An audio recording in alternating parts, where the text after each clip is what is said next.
Este lunes hubo una audiencia en la Corte Nacional de Justicia en la cual el juez Felipe Córdoba rechazó el pedido de procedimiento abreviado que fue solicitado por Esteban Celi, hermano del ex contralor Pablo Celi.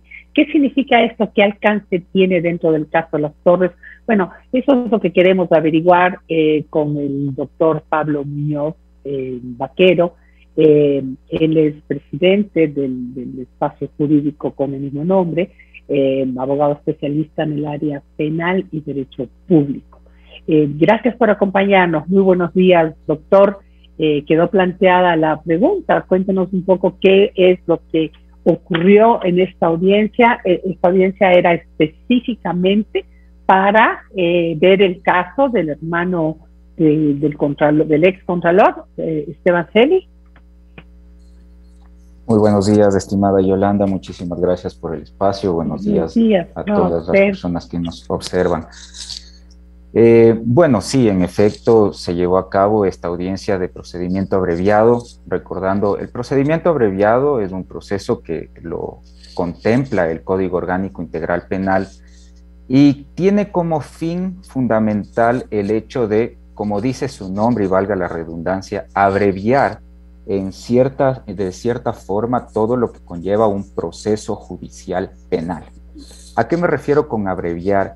Que Fiscalía o el proceso ya no se rige o ya no se va más allá, por ejemplo, audiencias de apelación, casación, no se prolonga en el tiempo y lo que define es que la persona que ha sido denunciada y posteriormente acusada acepte los hechos por los cuales ha sido acusado.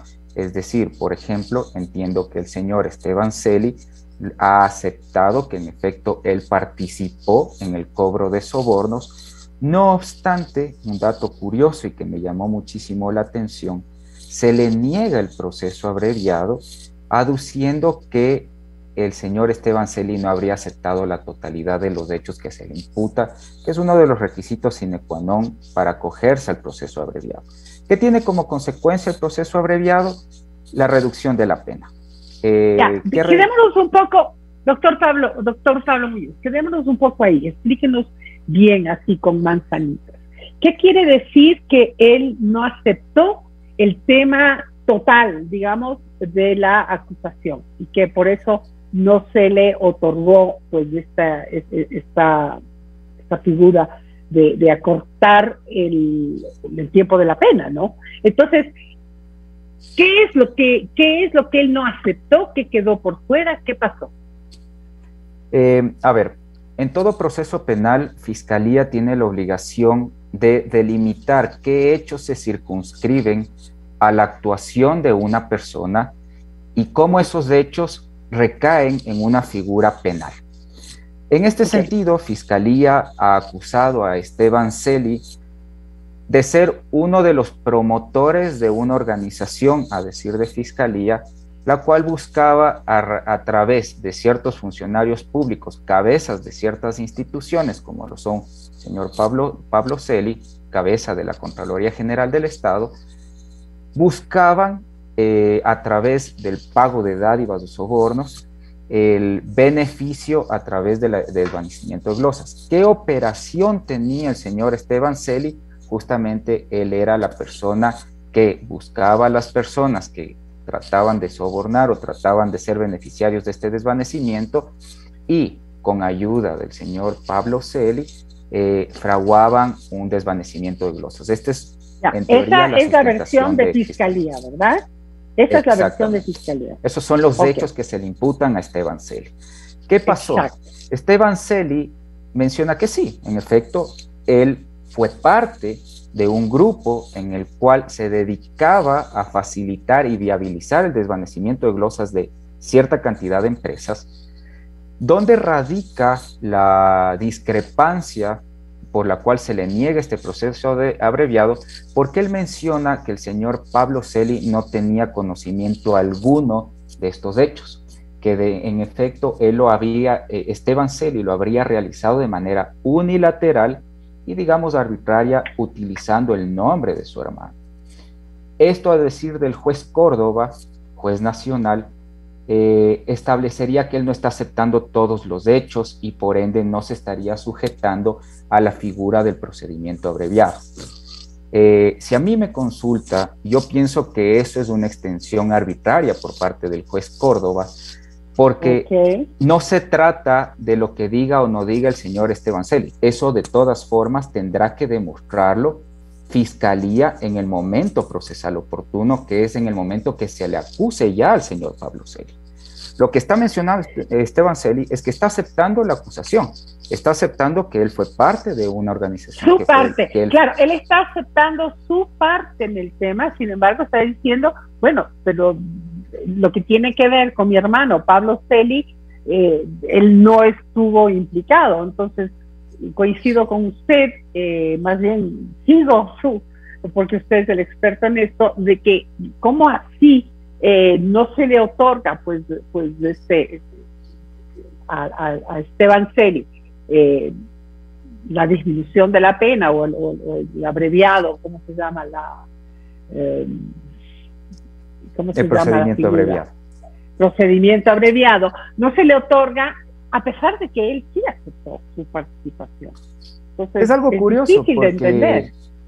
Además que es algo curioso porque inclusive parte de los 6 testigos protegidos de Fiscalía, recordemos, entre ellos es uno de ellos es el sobrino del señor Pablo Celi y la otra persona es empresario de la empresa que habría otorgado los sobornos.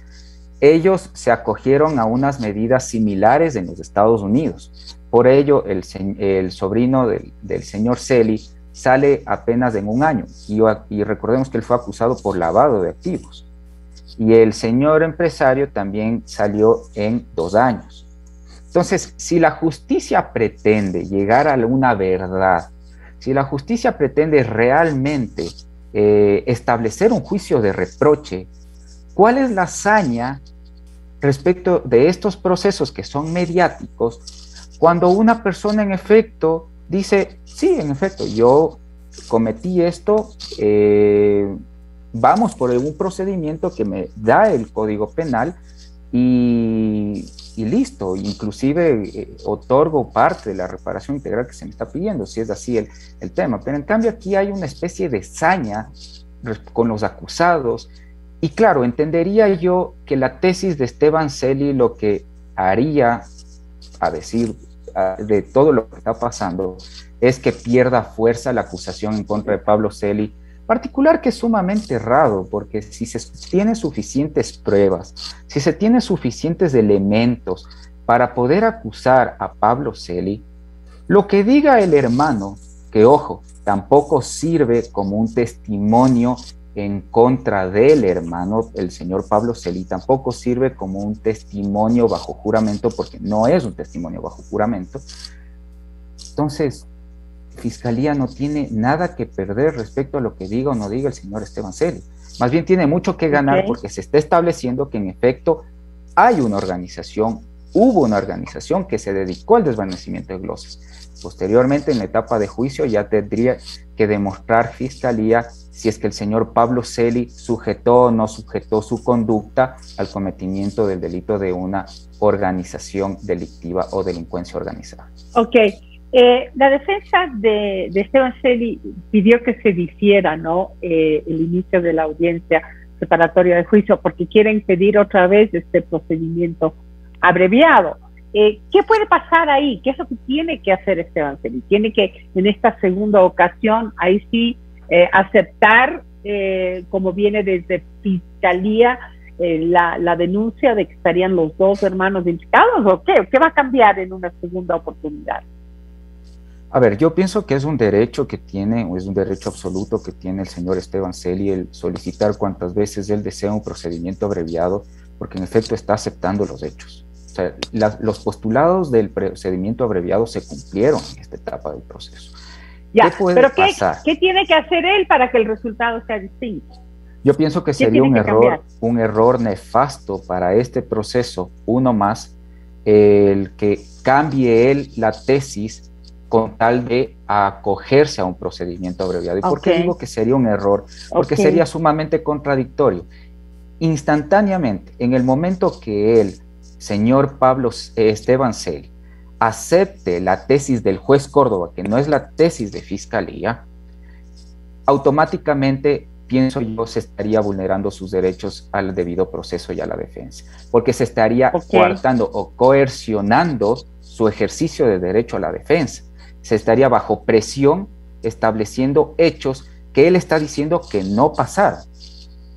Entonces, si es que sería así, claro, es un ejercicio de defensa que ya lo veremos si es que pasa, pero yo pienso que sería primero un precedente nefasto para la justicia, porque quisiera decir que cualquier tipo de coerción o presión hacia los procesados es justificación suficiente para que cambien de la noche a la mañana sus posiciones, uno. Y dos, obviamente es una posición sumamente arbitraria de un juez nacional que realmente llama muchísimo la atención. Me llegó un chat que habla justamente sobre la declaración de Esteban Celi, en donde él dice que, y explica por qué es que se relacionó en un principio a Pablo Celi, y también como el señor Luis Miño también de alguna manera habría implicado a Pablo Celi. Esteban Celi dice que él manifiesta que el doctor Pablo Celi, el actor, no tenía conocimiento de estos hechos y que no le entregó, Esteban, dinero en efectivo, ni bienes materiales, ni nada. Entonces, más bien, yo siento que en lugar de coger esta declaración como para esclarecer los hechos, lo que se está haciendo es todo lo contrario, se está castigando a la persona que se salió del libreto, como usted bien dice ahorita, se sale del libreto y entonces, no, aunque usted acepte su participación, el rato que usted no acepta todo el paquete, pues no le vamos a conceder este privilegio. Entonces es preocupante. Usted también dijo en algún momento que se evidencia una suerte de saña contra el excontralor Pablo Celi. ¿En qué otros hechos se puede evidenciar este tema? Primero, más que todo, la forma como se circunscribió el proceso desde el inicio, desde la detención del señor Celi. Muchísima gente siempre plantea que funcionarios públicos que se enriquecen o estén implicados en este tipo de ilícitos, merecen, no es un tema potestad, merecen la prisión preventiva. Desde ese preciso momento yo pienso que ya fue un absurdo y un arbitrio por parte del Estado ecuatoriano el entregar la prisión preventiva o otorgar la prisión preventiva solicitada de Fiscalía General del Estado. Menciono que es una especie de saña porque lastimosamente en los últimos años la mediatización de este tipo de procesos entorpece y tergiversa una realidad procesal, realidad que muchas veces los mismos procesados no pueden refutar porque ya ha sido tergiversado. ¿Cómo puedo yo, por ejemplo, sustanciar mi defensa ante un juez que también está viendo los medios, que también ve todo el tiempo redes sociales, en las cuales salen ya inclusive elementos de la misma investigación? Entonces ese juez automáticamente deja de ser imparcial, está contaminado por completo respecto de lo que está pasando en el proceso. ¿Y cómo explicar, doctor Muñoz, cómo explicar? Sobre ese tema, mire, disculpe que le interrumpa, el tiempo se nos está quedando corto, pero usted trae a la luz algo que me llamó muchísimo la atención. En el momento en que salieron algunas personas en defensa de Pablo Celi, no le digo en defensa de su inocencia o culpabilidad, porque eso tendrá que verse en las cortes, pero sí en defensa de la prisión preventiva a la cual estaba haciendo sujeto. Por primera vez sale mediáticamente en Twitter, en redes, en medios de comunicación, la fiscal, a incluso denigrar a aquellas personas que habrían hablado a favor de Celi. Esto a mí me llamó poderosamente la atención. Y por otro lado, el tema del juicio político que le acaban de realizar en la Asamblea a Pablo Celi. Para mucha gente, en el imaginario, ella es culpable porque fue sancionado en ese juicio político, olvidándose que realmente el juicio al cual él debe estar sujeto es en otra instancia, que es la judicial. No sé cuál es su criterio sobre estos dos temas. Respecto del primer punto de las alegaciones de la fiscal general por la red social Twitter, bueno, ella es la cabeza de una institución que es parte procesal dentro de un proceso. Yo creo que es modulativo, ¿no? Yo pienso que hay que ponderar muchísimo uno como funcionario público hasta qué punto puede también arriesgarse a emitir cierto tipo de comentarios, sobre todo cuando son comentarios generalizados donde no se dan nombres. Eso tiene un efecto rebote también de que se pueda tildar como una especie de chisme, y los chismes sabemos lo que son. Muchas veces tienen un contenido de verdadero y otras veces tienen un contenido de falso. Eso simplemente, para mi forma de ver, con muchísimo respeto lo menciono, es show.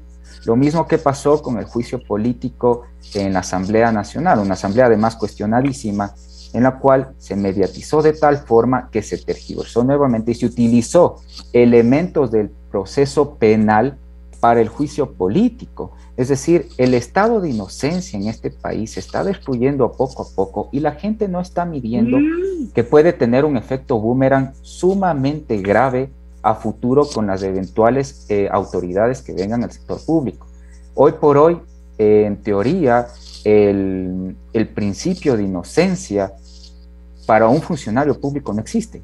O sea, uno ya entra a un proceso, sea político, sea penal o administrativo o civil, entra ya como culpable.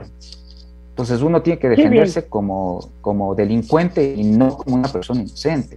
Y en ese sentido se vuelve muy, muy complejo el tema. No sabe cuánto le agradezco. Me parece muy importante lo que usted dice, esto del principio de inocencia se está destruyendo en el país. Ya tendremos otras oportunidades para seguir conversando sobre este tema. El tiempo se me acabó. Gracias por habernos acompañado. Muchísimas gracias.